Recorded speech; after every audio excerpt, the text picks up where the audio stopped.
이 성령에 대해서는 많은 오늘날 교회들이 오해를 하고 있기 때문에 우리가 좀 확실히 해놓고 가야 되겠다 싶어서 제가 삼위일체부터 시작해서 5번에 걸쳐서 이 성령에 관해서 이야기를 하려고 합니다. 그래서 오늘이 이제 3번째 시간인데, 오늘은 성령은 어떠한 일을 하시러 이 땅에 오셨는가에 대해서 함께 나눠보도록 하겠습니다.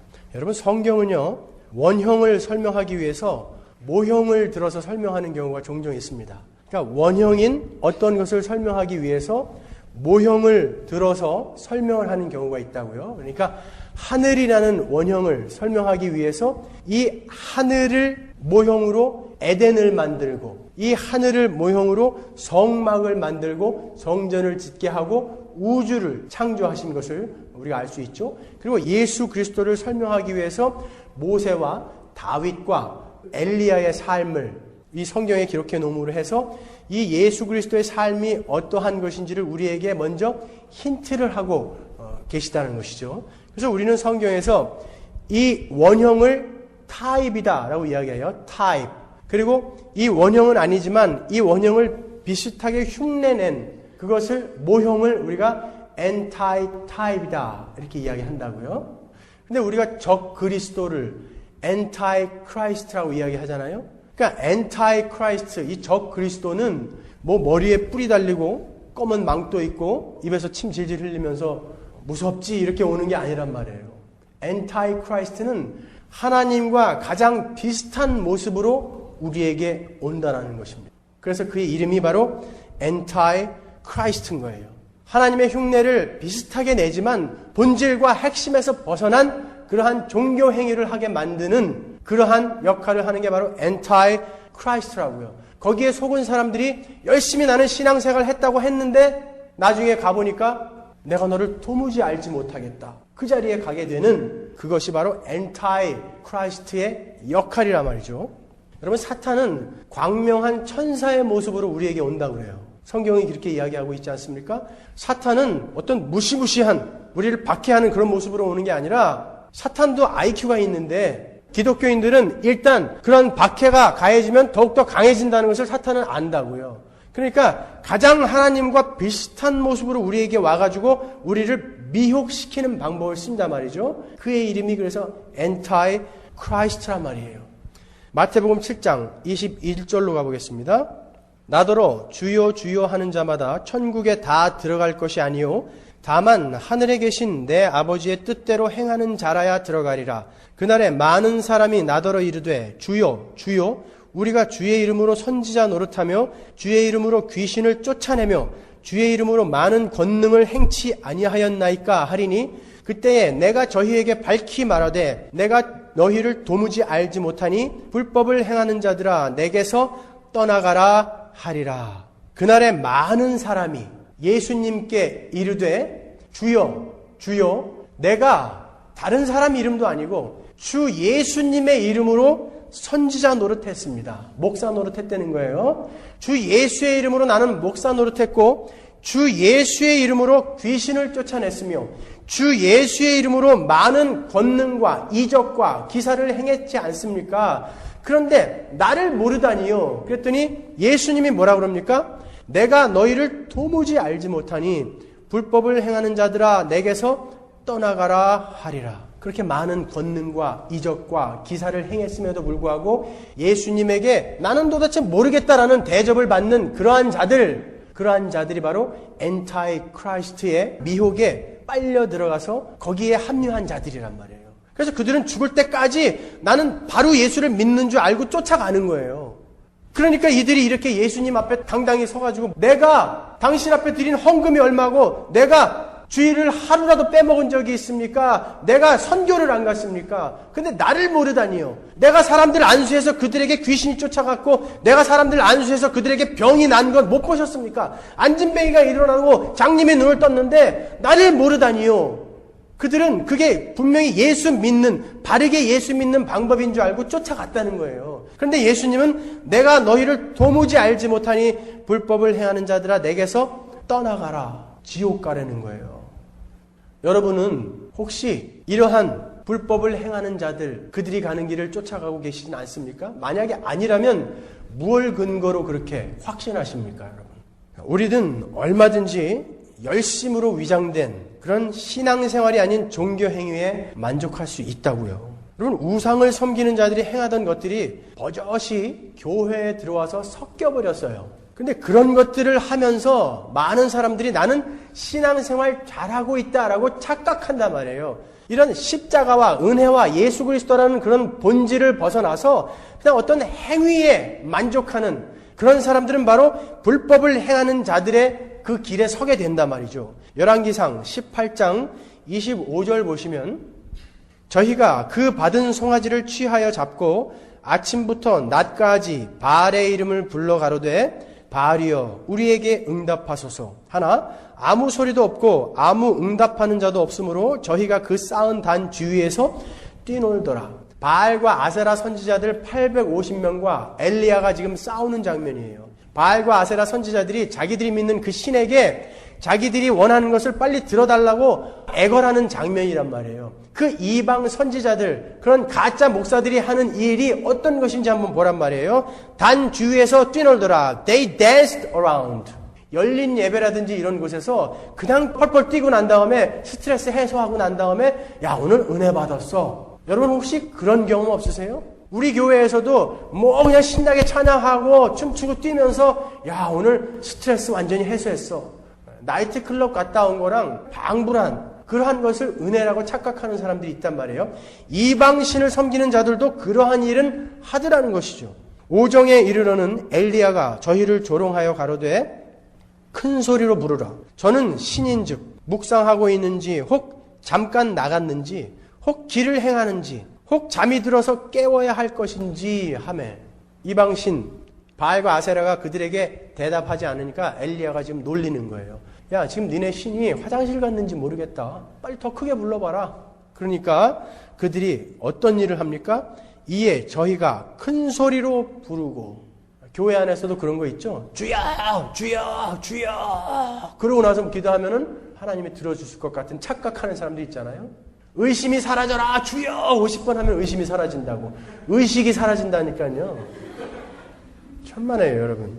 피가 흐르기까지 칼과 창으로 그 몸을 상하게 하더라. 내 소원 들어달라고 자해를 하는 거예요. 여러분들이 금식을 하고 여러분들이 새벽 기도를 나오고 여러분들이 철야를 하는 것이 내 소원을 이루기 위한 그러한 자해의 행동으로 만약에 나온 것이라면 여러분은 이들과 다를 바가 조금도 없는 거예요. 내가 지금 해결해야 될 문제가 있고 내가 바라는 소원이 있는데 그것을 하나님께 받아내는 방법으로 자기를 자해하는 것, 밥을 굶고 이렇게까지 기도하는데 안 들어줘? 만약에 그러한 마음으로 여러분이 금식 기도를 하고 새벽 기도, 철야 기도, 산기도, 들기도 나간다면 여러분은 우상 섬기는 자들과 다를 바 없다라는 거예요. 이같이 하여 오정이 지났으나 저희가 오히려 진언을 하여 저녁 소제를 드릴 때까지 이를지라도 아무 소리도 없고 아무 응답하는 자도 없고 아무 돌아보는 자도 없더라. 진언을 한다. frantic prophecy. 미친 듯한 예언을 한단 말이에요. 이들도 미친 듯한 예언을 할 수 있더라는 거예요. 그런데 오늘날 교회에서 이러한 일들을 잘 하는 사람들을 신앙이 좋다라고 그렇게 이야기를 하는 웃지 못할 일들이 일어난단 말이죠. 그건 이방신 섬기는 자들도 할 수 있는 거예요. 그런 것들이 교회 안에 들어와서 우리 기독교와 섞이면서 마치 이런 것들만 하면, 이런 종교 행위만 하면 나는 천국 갈 수 있을 줄 알고 착각하는 사람들이 늘어난단 말이죠. 사탄은 그렇게 핵심을 벗어난 비슷한 종교 행위에 머물게 함으로써 인간들을 미혹한다고요. 여러분이 그냥 그 자리에 머물러 있으면 예수와 그 은혜와 그 십자가와 그 보혈을 명확히 깨닫지 못하고 이런 종교 행위에만 머물러 있게 되면 여러분들은 불법을 행하는 자들아 내게서 떠나가라 라는 그 자리에 설 수 있는 가능성이 있는 분들이 된단 말입니다. 어떻게 비슷하게 우리를 미혹해 들어오는지 요한계시록 13장 1절로 가보겠습니다. 내가 보니 바다에서 한 짐승이 나오는데 뿔이 10이요 머리가 7이라 그 뿔에는 10면류관이 있고 그 머리들에는 참남된 이름들이 있더라. 내가 본 짐승은 표범과 비슷하고 그 발은 곰의 발 같고 그 입은 사자의 입 같은데 용이 자기의 능력과 보좌와 큰 권세를 그에게 주었더라. 보세요. 용이 있습니다. 용이 있는데 바다에서 한 짐승이 나와요. 그랬더니 이 용이 이 바다에서 올라온 짐승에게 권세와 능력을 줍니다. 그랬더니 그의 머리 하나가 상하여 죽게 된 것 같더니 그 죽게 되었던 상처가 나음에 온 땅이 이상히 여겨 짐승을 따르더라. 그런단 말이에요. 이 용이 이자에게, 바다에서 나온 짐승에게 권세와 능력을 주었어요. 그리고 이자는 그 권세와 능력을 가졌는데 죽었다가 살아난 것 같이 여김을 받는단 말이에요. 용이 짐승에게 권세를 주므로 용에게 경배하며 짐승에게 경배하여 가로되 누가 이 짐승과 같으뇨 누가 능히 이로 더불어 싸우리요 하더라. 또 짐승이 큰 말과 참남된 말하는 입을 받고 또 42달 일할 권세를 받으니라. 우리가 다니엘서 9장을 살펴볼 때 이 42달이 뭘 상징한다고 그랬습니까? 3년 반, 한때, 두때, 반때, 1260일, 42달, 요한계시록과 에스겔서, 다니엘서에 나오는 이러한 묵시문학에 나오는 이 숫자가 뭐라고 그랬어요? 교회 시대, 교회인 여러분의 인생, 그 인생 동안에 이 마귀가 여러분을 다스릴 권세를 받는단 말이에요. 그리고 또 짐승이 큰 말과 참남된 말하는 입을 받고 또 42달 일할 권세를 받으니라. 짐승이 입을 벌려 하나님을 향하여 회방하되 그의 이름과 그의 장막 곧 하늘에 거하는 자들을 회방하더라. 여러분들 교회들을 이들이 회방을 하더라는 거예요. 그리고 또 권세를 받아 성도들과 싸워 이기게 되고 이들은 우리 성도들과 싸워서 이긴단 말이에요. 여러분 우리가 이 땅을 살아가면서 내가 사탄을 막 묵사발시키면서 승리자의 모습으로 하늘나라 갈 거라고 생각하지 마세요. 여러분은 계속 당하는 모습으로 가게 된다니까요. 우리 그리스도인들은 죽임을 당한 어린 양의 생명책에 창세 이후로 농명되지 못하고 이 땅에 사는 자들은 다 짐승에게 경배하리라. 이 가짜들에게 경배하더라는 거예요. 누구든지 귀가 있거든 들을지어다. 사로잡는 자는 사로잡힐 것이요 칼로 죽이는 자는 자기도 마땅히 칼에 죽으리니 성도들의 인내와 믿음이 여기 있느니라. 이들이 이기는 모습으로 오면 우리에게 필요한 건 뭡니까? 인내와 믿음이죠. 참으라는 거예요. 내가 봄에 또 다른 짐승이 땅에서 올라오니 새끼 양같이 두 뿔이 있고 용처럼 말하더라. 땅에서 이제 짐승이 하나 올라와요. 용이 있어요. 이 용이 바다에서 올라온 짐승에게 권세와 능력을 주었습니다. 그런데 이자가 죽었다가 살아난 것 같이 여김을 받아요. 그리고 땅에서 짐승이 하나가 더 올라오는데 이 짐승은 뭘 하나 보십시오. 저가 먼저 나온 짐승의 모든 권세를 그 앞에서 행하고 땅과 땅에 거하는 자들로 처음 짐승에게 경배하게 하니 곧 죽게 되었던 상처가 나은 자니라. 죽었다가 살아난 것 같이 여김을 받았던 그 자를 경배하게 만든단 말이에요. 이 짐승은 큰 이적을 행하되 심지어 사람들 앞에서 불이 하늘로부터 땅에 내려오게 하더라. 이 짐승을 죽었다가 살아난 것 같은 짐승을 경배하게 하는데 어떻게 하냐면 큰 이적을 행해요. 짐승 앞에서 받은 바 이적을 행함으로 땅에 거하는 자들을 미혹하며 땅에 거하는 자들에게 이르기를 칼에 상하였다가 살아난 짐승을 위하여 우상을 만들라 하더라. 짐승 앞에서 받은 바 이적을 행함으로 이 땅에 거하는 자들을 미혹하더라는 거예요. 이적과 기적과 체험을 가지고 미혹하더라는 거예요. 저가 권세를 받아 그 짐승의 우상에게 생기를 주어 그 짐승의 우상으로 말하게 하고 또 짐승의 우상에게 경배하지 아니하는 자는 몇이든지 다 죽이게 하더라. 저가 모든 자, 곧 작은 자나 큰 자나 부자나 빈궁한 자나 자유한 자나 종들로 그 오른손에나 이마에 표를 받게 하고 누구든지 이 표를 가진 자 외에는 매매를 못하게 하니 이 표는 곧 짐승의 이름이나 그 이름의 수라. 지혜가 여기 있으니 총명 있는 자는 그 짐승의 수를 세어보라. 그 수는 사람의 수니 666이니라. 잘 보십시오. 용이 있어요. 사탄입니다. 바다에서 올라온 짐승이 있습니다. 죽었다가 살아난 것 같아요. 그리고 땅에서 올라온 짐승이 있습니다. 이 짐승은 죽었다가 살아난 것 같은 이 바다에서 올라온 짐승을 경배하게 만듭니다. 하나님이 계십니다. 예수 그리스도는 죽었다가 살아나셨습니다. 성령이 오셔서 이 예수를 경배하게 만드십니다. 이 666이라는 이 무리는 뭘 흉내내고 있는 거예요, 지금?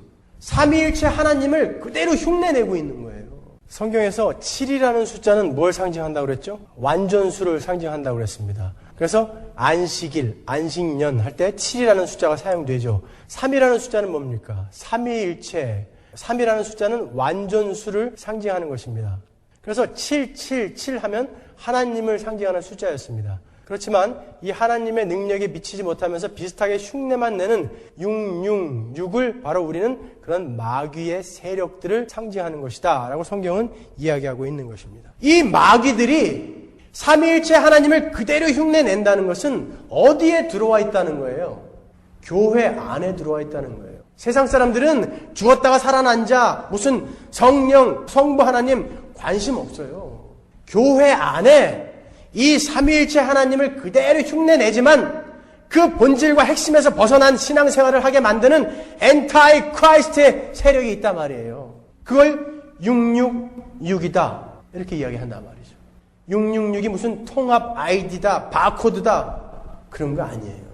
여러분들을 미혹하게 만들어서 나는 예수 믿고 있다라고 착각하게 만들어서 지옥으로 끌고 가게 하는 것. 그들이 어떻게 일한다고요? 기적과 신비와 기복과 이사 이런 것들로 일한단 말이에요. 여러분들 혹시 그걸 쫓아다니고 계시지 않습니까? 666이 얼마나 무시무시한 건지 아시겠죠? 사탄은 그렇게 우리에게 온단 말이에요. 참 복음을 갖고 참 예수를 신앙하며 그 보혈과 그 십자가를 근거로 신앙을 해나가는 이 시대에 창세전에 이름이 불려진 참 교회가 있다고요. 그 교회의 주변에다가 어마어마한 규모의 가짜 교회들을 세워준다고요. 사단이.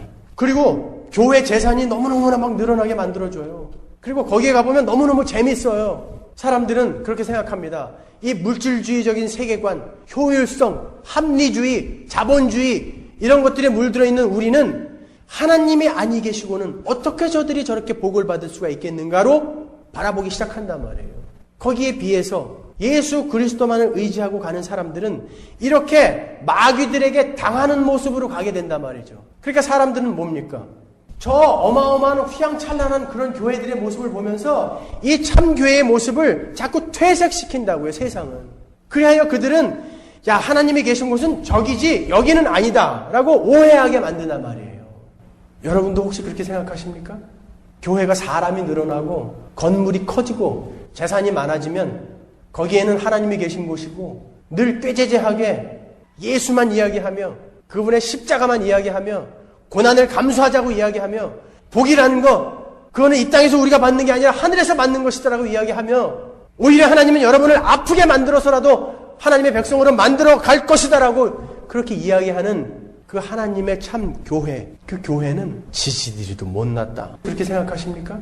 그게 엔타이 크라이스트의 이 땅에서의 일이라고요. 우리가 이 성령의 사역에 대해서 이렇게 오늘날의 교회가 잘못 이해하고 있는 것이 바로 이 엔타이 크라이스트, 이 적그리스도 666의 세력에 미혹당하고 있다는 증거란 말이죠. 성령은 그렇게 여러분의 이적, 기적, 신비적인 체험 그런 것 주시기 위해서 이 땅에 오신 분 아닙니다. 첫 번째로 성령이 이 땅에 오셔서 하신 일이 무언가를 성경에서만 찾아보자는 거예요. 여러분의 체험 말고 성경에서만 찾아보자는 거예요. 체험 이야기하면 여러분들보다 제가 할 얘기가 더 많아요. 아시겠습니까? 저는 고등학교 3학년부터 방언했고 저는 30cm 떠본 사람이에요. 여러분 이 중에서 공중에 떠본 사람 있어요? 아무것도 없이? 그러한 체험 이야기 말고 성경에서 이야기하는 것만 이야기하자 말이에요. 성령이 이 땅에 오셔서 하신 일은 처음 하나님께서 창세전에 작정하시고 예정하신 하나님의 구속사역을 하나님의 백성들에게 이해시키고 깨닫게 해주시기 위해서 이 땅에 오셨다라고 성경은 이야기하고 있습니다. 예수님이 오셨어요. 빛이 세상에 왔는데 세상이 예수님을 알아보지 못합니다. 오죽하면 세례 요한이 이 땅에 와가지고 그 빛을 설명하러 왔다고 그러겠어요. 빛은 보면 아는 거잖아요. 근데 빛이 왔는데 사람들이 몰라서 설명을 해준다는 것은 다 영적인 장님이라는 뜻이라고요. 그렇죠. 그렇게 세상은 그 빛을 알아보지 못해요. 요한복음 1장 6절 보시겠습니다. 하나님께로서 보내심을 받은 사람이 났으니 이름은 요한이라. 저가 증거하러 왔으니 곧 빛에 대하여 증거하고 모든 사람으로 자기를 인하여 믿게 하려 함이라. 그는 이 빛이 아니요 이 빛에 대하여 증거하러 온 자라.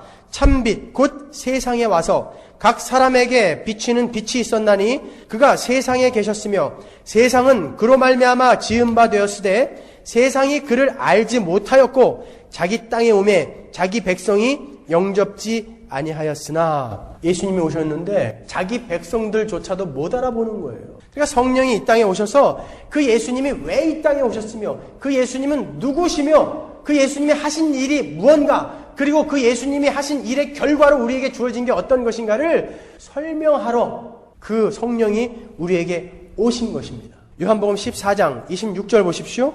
보혜사 곧 아버지께서 내 이름으로 보내실 성령 그가 너희에게 모든 것을 가르치시고 내가 너희에게 말한 모든 것을 생각나게 하시리라. 성령이 이 땅에서 하시는 일이 뭐랍니까? 예수님이 너희에게 보여주신 그런 많은 일들, 너희에게 말씀하신 말씀들, 이 성경이 무엇을 이야기하고 있는지 가르치며 이해하게 하며 깨닫게 하시기 위해서 이 땅에 오신다는 거예요. 성령은 요한복음 15장 26절 보십시오. 내가 아버지께로서 너희에게 보낼 보혜사 곧 아버지께로서 나오시는 진리의 성령이 오실 때에 그가 나를 증거하실 것이요. 예수님이 하시는 이야기예요. 성령은 바로 그 예수님을 증거하러 이 땅에 오시는 거예요. 요한복음 16장 13절 보십시오. 그러하나 진리의 성령이 오시면 그가 너희를 모든 진리 가운데로 인도하시리니 그가 자의로 말하지 않고 오직 듣는 것을 말하시며 장래일을 너희에게 알리시리라. 모든 진리 가운데로 너희를 인도한다 그래. 그 진리가 누구죠? 진리. 내가 곧 길이요 진리요 생명이라고 말씀하신 예수 아닙니까? 그 성령은 바로 이 예수께로 우리를 인도하시는 분이 성령이시라는 거예요. 성령이 아니 계시고는 예수 그리스도를 주라 시인할 수 없다라고 성경이 이야기하고 있지 않습니까? 성령이 아니 계시고는 여러분이 예수를 믿을 수가 없는 거란 말이에요. 성령은 그 일하러 오신 거예요. 그래서 그 일의 결과로 말미암아 여러분들이 이 자리에 이렇게 앉아 계신 거 아닙니까? 여러분 제가 아침마다 4시 50분이면 교회에 와요. 그리고 저녁 7시에 교회에서 나간다고요. 하루에 보통 14시간은 교회에 꼬박 앉아 있어요. 수요일하고 금요일은 제가 10시에 나가니까 17시간 교회에 있다고요. 그동안에 제가 뭐 하는 줄 아십니까? 밥 먹으러도 웬만하면 안 나가요. 웬만하면 점심이나 저녁은 밑에 내려가서 라면 끓여 먹고 말아요. 시간이 아까워서. 화장실도 자주 안 갑니다. 그 동안에 뭘 하냐면 여러분들에게 설교할 설교 준비만 해요. 아무것도 안 해요. 제가 신방 자주 다니는 거 보셨어요? 시간이 없어서 못 가요. 수요일 수요 성경 공부 1시간짜리 준비해야죠. 금요 예배 때 강해하는 거 1시간짜리 준비해야죠. 주일날 예배 준비해야죠. 매일 새벽 기도 설교 준비해야죠. 시간이 어디 있어요. 그렇게 해서 100편 이상을 설교했어요. 이렇게 내가 목에 핏대를 올리면서 이야기를 했으면 사람들이 이제 이 복음에 대해서 이해를 하겠지. 제가 왜 그런 생각이 안 들겠어요. 그런데 이야기를 나눠보면요. 엉뚱한 소리 하는 사람 많아요. 지금까지. 얘기해보면 딴 얘기하는 사람들이 있어요. 성령이 아니 계시고는 그가 하나님을 알지 못하는 거예요. 성령이 아니 계시고는 그가 복음을 이해할 수도 없는 거예요. 한국에 계신 저희 부모님은 불과 2년 전까지만 해도 독실한 불교신자였어요. 절대로 예수를 믿을 만한 그런 분들이 아니었다고요. 저희 아버님은 그냥 평생을 선하게 살았기 때문에 예수가 필요 없다라고 생각하시던 분이었어요. 성령이 임하니까 복음을 깨닫기 시작하시는 거예요. 그리고 그분들은 말씀을 제 설교부터 들었기 때문에 아주 복음에 대해서 명확히 알고 계세요. 그래서 교회 가서 눈물 흘리면서 기도하시는 거예요. 그리고 누가 헛소리 하면은 야 예수 믿으면 복 받고 잘 살고 뭐 병 낫고 이딴 소리 하면은 그런 기독교는 없다고 배웠습니다. 예수님은 이 땅에 우리를 천국 데려가기 위해서 오신 것이지 그런 거 해주러 오신 분 아닙니다. 수십 년 교회 다니는 사람보다 훨씬 나아요. 성령이 오셔야만 이루어질 수 있는 일, 그거란 말이에요. 성령이 아니 계시고는 여러분들 아무리 50년, 100년 신앙생활 한다고 해봐야 절대 하나님의 은혜를 깨달을 수 없더라는 것입니다. 아주 중요한 그런 성령의 사역이 자세히, 좀 더 자세히 설명되어져 있는 부분이 바로 요한복음 16장 7절이에요. 그러하나 내가 너희에게 실상을 말하노니 내가 떠나가는 것이 너희에게 유익이라. 내가 떠나가지 아니하면 보혜사가 너희에게로 오시지 아니할 것이요. 가면 내가 그를 너희에게로 보내리니 그가 와서 죄에 대하여 의에 대하여 심판에 대하여 세상을 책망하시리라. 죄에 대하여라 함은 저희가 나를 믿지 아니하며 의에 대하여라 함은 내가 아버지께로 가니 너희가 다시 나를 보지 못하며 심판에 대하여라 함은 이 세상 임금이 심판을 받았음이니라. 7절에서 뭐라 그럽니까? 성령이 우리에게 오셨다는 것은 예수님께서 하늘에 완전하게 복귀하셨다라는 말이다. 그러죠? 내가 떠나가지 아니하면 보혜사가 너희에게로 오시지 아니할 것이다. 가면 내가 그를 너희에게로 보낸다. 그러잖아요. 그래서 성령이 오셨다는 것은 예수께서 그 일을 완전하게 다 마치시고 하늘로 그 영광스러운 보좌로 복귀를 하셨다는 증거란 말이에요. 예수님은 이 땅에 어떤 목적과 이유를 갖고 오셨지 않습니까? 그 목적과 이유가 완전하게 성취가 되고 예수님은 하늘로 올라가셔서 그 보좌에 앉으셨다라는 증거로 그 보증으로 성령이 이 땅에 오셨단 말이에요. 그 성령이 오셔서 무엇을 하시냐면 죄에 대하여 의에 대하여 심판에 대하여 세상을 책망하신다 그래요. 요한은 요한복음에 이 세상이라는 단어를 두 가지 의미로 쓰고 있어요. 그 첫 번째가 뭐냐면은 하나님을 모르고 예수를 믿지 않는 그러한 불신자들을 가르쳐 세상이다 이렇게 이야기해요. 요한이. 두 번째로 요한은 뭘 세상이라고 하냐면은 그 세상에 속해서 영원히 저주를 받을 수밖에 없었던 그 어떠한 한 무리, 그런데 그 세상에 속해 있다가 건져내어짐을 받은 자, 그 무리를 세상이다 이렇게 이야기한다고요.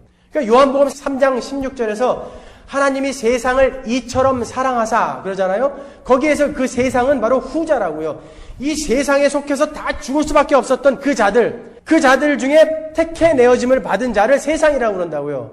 뭘 강조하는 거냐면은 바로 너희들은 그 세상에 속해서 다 죽었어야 할 자들인데 내가 건져냈다는 것을 강조하기 위해서 하나님은 세상조차도 그렇게 사랑했다라는 의미로 세상이라는 단어를 쓴단 말이에요. 그래서 오늘 여기 본문에서 나오는 그 세상도 의에 대하여 심판에 대해서 죄에 대하여 세상을 책망하실 것이다라는 그 세상도 바로 그 후자의 의미라는 말이죠. 보세요. 성령이 내려와서 세상에 대해서 어떤 일을 하신다라고 이야기하는데 믿지 않는 자들의 그 세상은 성령과 아무 상관없어요. 그들은 성령을 이해할 수도 없고 인식할 수가 없다고요. 요한복음 14장 17절 보십시오. 저는 진리의 영이라 세상은 능히 저를 받지 못하나니 이는 저를 보지도 못하고 알지도 못함이라. 그러나 너희는 저를 아나니 저는 너희와 함께 거하시며 또 너희 속에 계시겠음이니라.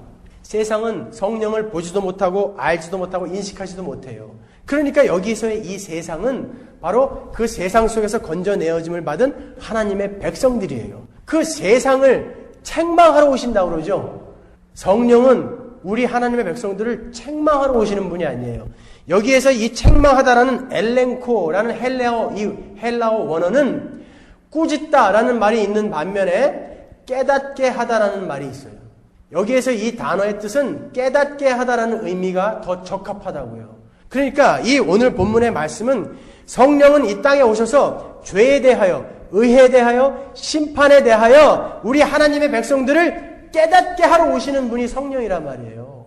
성령은 이 땅에 오셔서 여러분들에게 입에 거품이나 물고 전기나 오르게 해주고 뭐 쓰러졌다 일어나게 만들고 그런 거 하러 오시는 분이 아니라 예수 그리스도가 누구시며 복음이 무엇이며 죄가 무엇이며 의가 무엇이며 심판이 무엇인지를 깨닫게 해주러 오신 분이란 말이에요. 여러분 그런 데에 속지 말란 말이에요. 그런 것들은 엔타이 크라이스트가 흉내를 내면서 여러분들을 미혹하는 길이란 말입니다. 그럼 초대교회 때 일어났던 그런 수많은 은사들이나 기적들은 뭡니까? 제가 그거 다다음 주에 설교해 드릴게요. 그건 오늘날에도 동일하게 일어나야 되는 그런 일들이 아니란 말입니다, 여러분. 하나님이 성령을 우리 교회에게 보내셔서 죄가 무엇인지, 여러분들에게 죄가 무엇인지 깨닫게 하시잖아요. 그리고 우리가 이 죄로 말미암아 받아야 할 그 심판이 얼마나 무시무시한 것인데 우리에게 선물이 되어진 그 의가 무엇인지에 대해서 여러분 아시죠? 칭의에 대해서 아시잖아요.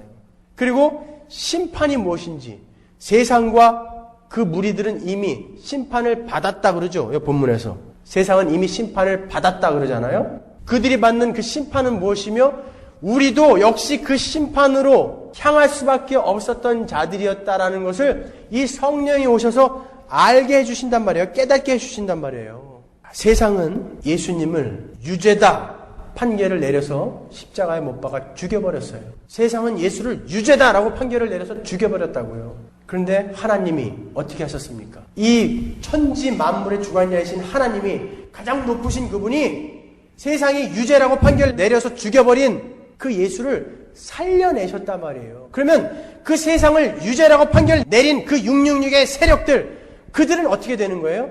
잘못 오판을 한 거죠. 그러면 그들은 어떻게 되는 것입니까? 뭐 어떻게 돼요? 죽었다고 복장하는 거죠. 그래서 세상은 심판을 받았다라는 거예요. 사도행전 2장 33절 보십시오. 하나님이 오른손으로 예수를 높이심에 그가 약속하신 성령을 아버지께 받아서 너희 보고 듣는 이것을 부어주셨느니라. 하나님이 살려내셨을 뿐만 아니라 하늘 보좌 우편으로 오른손으로 높이 그를 드셨단 말이에요. 예수를. 그러면 그 하나님이 높이 드신 그분을 죽여버린 세상은 어떻게 되는 거예요? 심판을 받은 거란 말이에요. 여러분, 세상은 이렇게 이미 심판을 받았다라고 과거 완료로 이야기한단 말이에요. 그런데 그 심판을 받은 그 세상에 너희들의 성을 쌓으라라고 가르치는 작자들은 뭐예요 도대체? 그 심판을 받아버린 세상에 너희들의 눈을 두며 거기에서 받을 축복을 이야기하는 그 자들은 뭐냐 말이에요. 성경은 이렇게 이 세상은 심판을 받았다. 그러니까 너희들은 여기서 눈을 두지 말고 저 하늘에 제발 눈을 둬라 라고 이야기하고 있는데 그 땅에 아방궁 쌓으라고 이야기하는 그 작자들은 뭐냐 말이에요. 그게 666의 세력이라고 계시록에서 이야기하지 않습니까? 비슷하게 흉내를 내면서 지옥으로 끌고 가는 거예요. 여러분, 예수님이 제자들이 주님 언제가 종말입니까? 언제 주님 다시 오십니까? 언제가 이 세상이 끝나는 날입니까? 라고 묻습니다. 주님 언제 이 땅이 끝이 나며 심판이 일어나며 예수님께서 다시 오시는 겁니까? 예수님께서 이렇게 대답하십니다. 말세의 징조로 처처에 기근이 일어나고 재난이 일어나고 홍수가 일어나며 지진이 일어나며 나라와 나라가 싸우며 민족과 민족이 싸우리라. 그것이 말세다. 그럽니다. 여러분, 기근과 지진과 전쟁과 홍수는 고조선 시대에도 있었던 거예요. 신라 시대 때도 있었던 거 아닙니까? 아브라함 때도 있었던 거 아닙니까? 그러면 예수님이 지금 여기에서 이야기하고자 하는 말이 뭡니까? 너희들에게 이런 지진과 기근과 테러, 싸움 이런 것들이 너희들의 눈에 보이게 되면 내 말을 좀 기억하라는 거예요. 이 땅은 곧 끝난다. 곧 이 땅은 불타버릴 것이다 라는 것을 기억하라는 거예요. 만약에 여러분이 새 집을 샀어요. 그 집에 이사를 갔더니 하루에 3번씩 집에서 지진이 일어나요. 그리고 하루에 5번씩 가스가 터져요. 그리고 풀은 심어 놓으면은 죽어버려요. 그리고 들어가기만 하면 쌈박질해요. 그 집에서. 그러면 여러분은 어떤 마음을 먹으시겠습니까? 내일 이사 가야죠, 당장. 왜 거기서 살아요? 우리의 눈에 그런 것들이 보이는데 우리는 왜 그런 생각하지 않습니까? 예수님이 이렇게 말씀해 놓으시지 않아요. 그런 일들이 일어났을 때 너희는 이 땅이 끝이라는 것을 기억해라.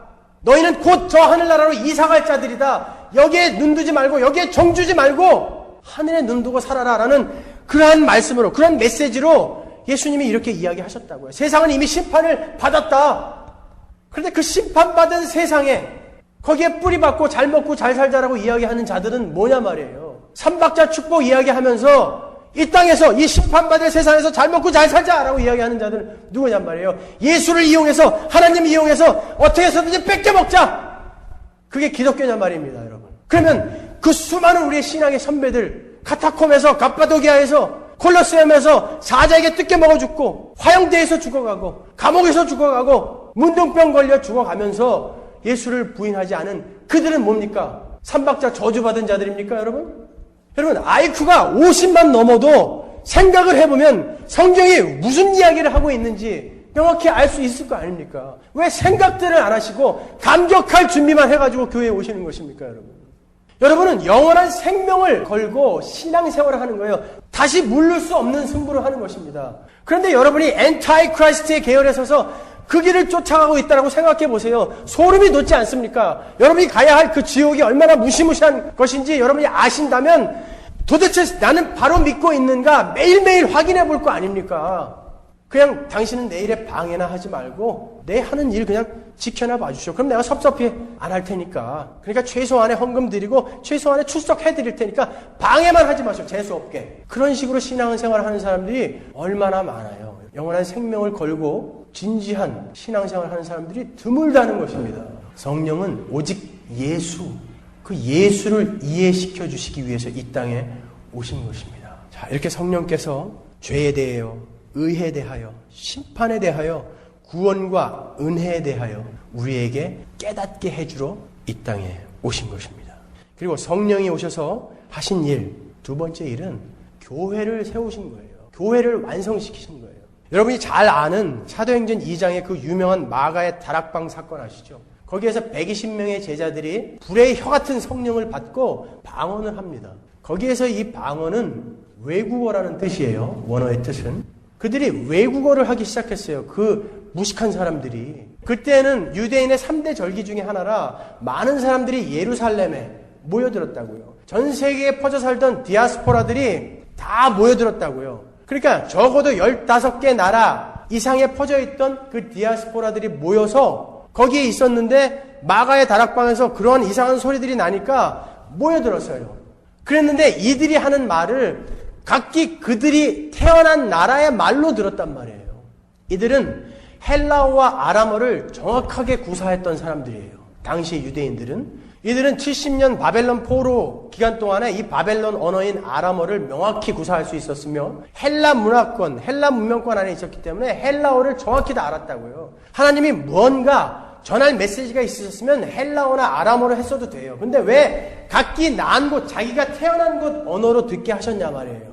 이 일은, 이 사도행전 2장의 일은 창세기에 그 바벨탑 사건의 그 저주를 풀어놓으시는 장면이란 말이에요. 인간이 죄로 말미암아 범죄함으로 말미암아 하나님의 그 저주를 받고 언어가 갈라졌죠. 그런데 사도행전 2장에서 언어가 하나로 통일이 되는 거예요. 이해를 하더라는 거예요. 모두가.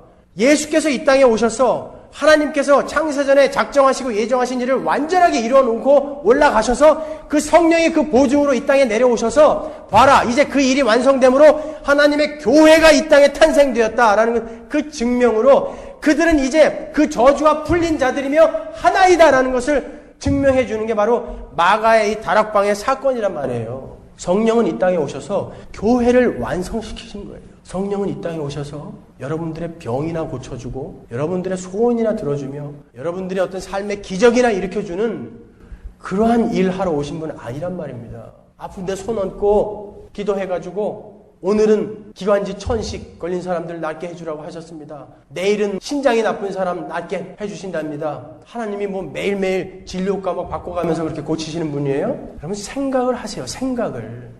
하나님은 예수를 이 땅에 우리 천국 데려가고 싶으셔서 보내신 거예요. 오히려 그분은 여러분을 병을 걸리게 해서라도 천국에 데려가시는 분이시지 여러분이 원하는 소원이나 들어주기 위해서 이 땅에 예수를 보내셔서 죽이신 분이 아니란 말입니다. 여러분 이 땅은 심판을 받았다니까요. 참 답답합니다. 할복이라도 해서 보여드리고 싶은데 참 답답합니다. 여러분.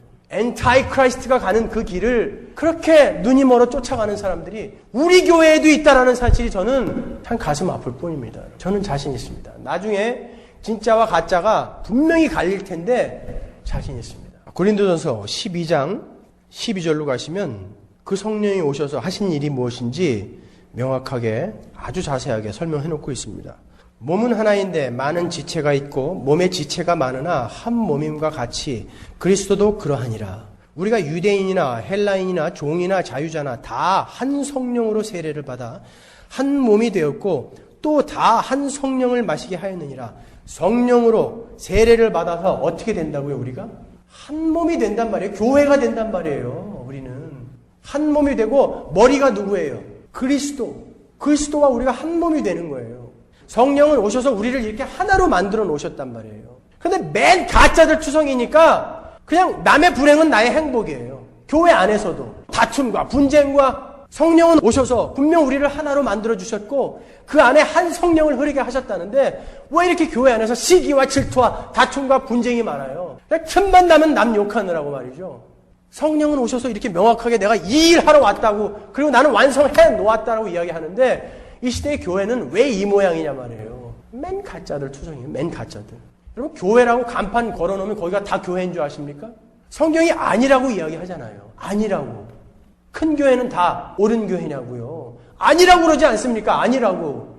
성령이 임하시면 교회가 하나 되고 우리는 서로 하나라는 것을 느끼게 됩니다. 그래서 내 지체가 아픈 것을 내가 견디지 못하는 거예요. 내 지체가 돈이 없어서 학비가 없어서 학교를 못 가? 그런 일이 어떻게 있을 수 있어요? 내 지체가 굶어 죽어요? 어떻게 그런 일이 있을 수 있어요? 그래서 우리는 한 마음으로 헌금하며 그것으로 우리가 구제도 하고 선행도 하고 하는 거 아니겠습니까, 여러분? 우리는 교회니까요. 그 성령은 오셔서 우리에게 예수를 알게 해주셨고 십자가가 무엇인지 알게 해주셨고 그 보혈이 무엇인지를 알게 해주셨단 말이에요. 여러분 뭘 더 원하십니까? 여러분의 미래의 일이 궁금하시면 저한테 오시라니까요. 제가 주역으로 사주팔자 풀어드릴게요. 그거는 제가 전문이에요. 동양철학은 제가 도올 김용욱보다 더 열심히 공부했다니까요. 그거 원하시면 저한테 오시란 말이에요. 성경에서 그런 거 알려고 하지 마시란 말이에요. 목사가 뭐예요? 여기 나오잖아요. 고린도서 12장에.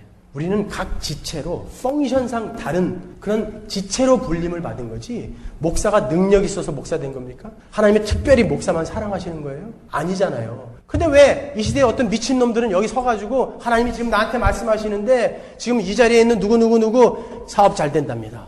이 자리에 있는 누구 신장이 나쁘다는데 낫게 해주신답니다. 그래서 낫는 인간들 별로 못 봤어요, 저는.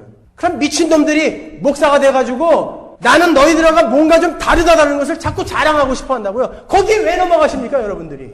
참 나는 여러분들이 정말 영원한 생명을 걸고 신앙생활 하시는 분들이에요. 참 답답합니다. 답답해요. 정신을 차리자고요. 우리 천국 가야 되지 않겠습니까, 여러분? 성령은 단순한 능력 아니에요. 완전하신 하나님이십니다. 전지전능하신 하나님이세요.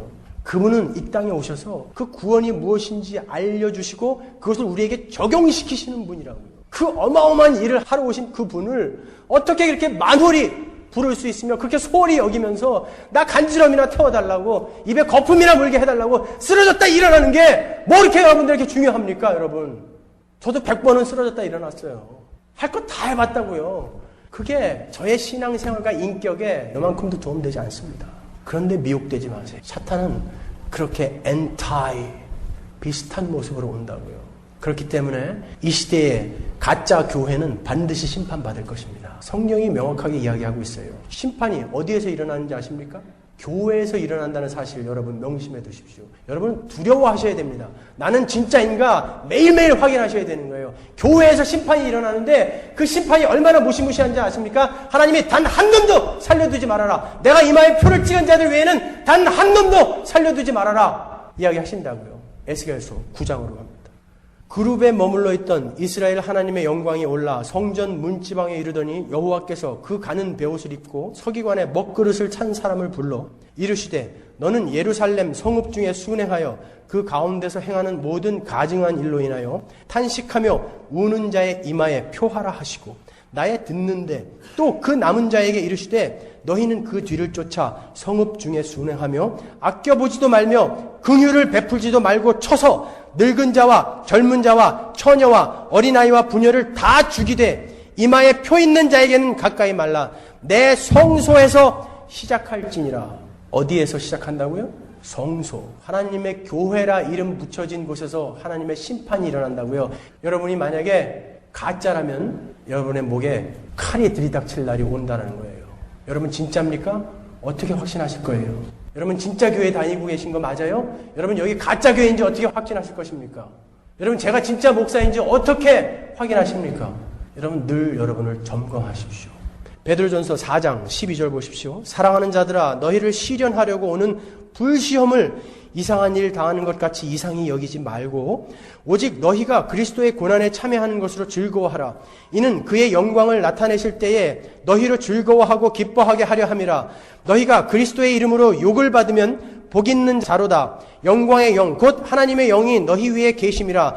너희 중에 누구든지 살인이나 도적질이나 악행이나 남의 일을 간섭하는 자로 고난을 받지 말려니와 만일 그리스도인으로서 고난을 받은 즉 부끄러워 말고 도리어 그 이름으로 하나님께 영광을 돌리라.